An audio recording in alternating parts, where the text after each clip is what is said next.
जय हिंद। आप सभी का स्वागत है। मैं केसर और साथ में हैं अजीत जायसवाल। हम अभी जंगल आए हुए हैं कल रात के पकड़े हुए सांप को छोड़ने के लिए।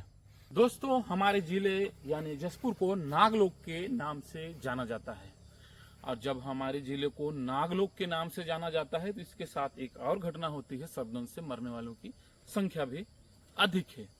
हम आपको दिखाएंगे कल रात के पकड़े हुए सांप को रिलीव करते हुए।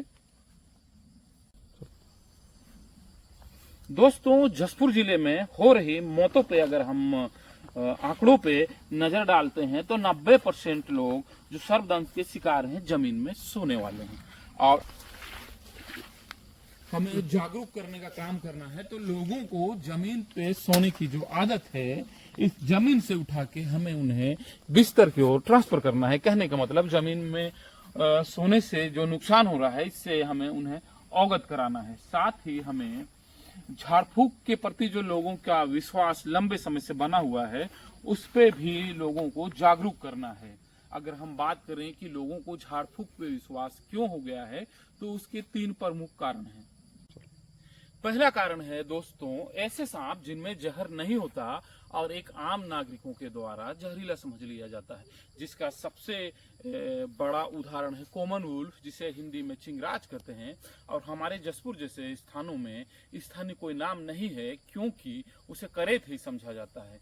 एक ही नाम में बता रहा हूं, बाकी ऐसे बहुत सारे सांप हैं जिनमें जहर नहीं होते हुए भी उन्हें जहरीला समझ लिया जाता है। दूसरा कारण है दोस्तों कम जहर वाले सांप, जो हमारे जिले में 3 तरह के पाए जाते हैं: केट स्नेक, होस्टन केट स्नेक और ग्रीन वाइन स्नेक। इनमें कम जहर होता है, जिनके काटने से सिर्फ छोटे चूहे, मेढक, चिड़िया बेहोश होते हैं, मरते तक नहीं।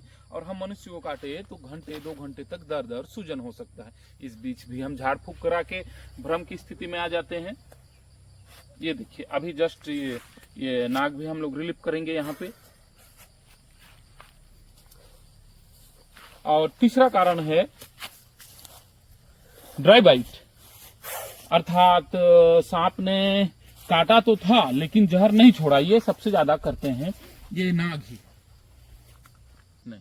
जय हिंद, जय भारत, जय छत्तीसगढ़, जय जसपुर।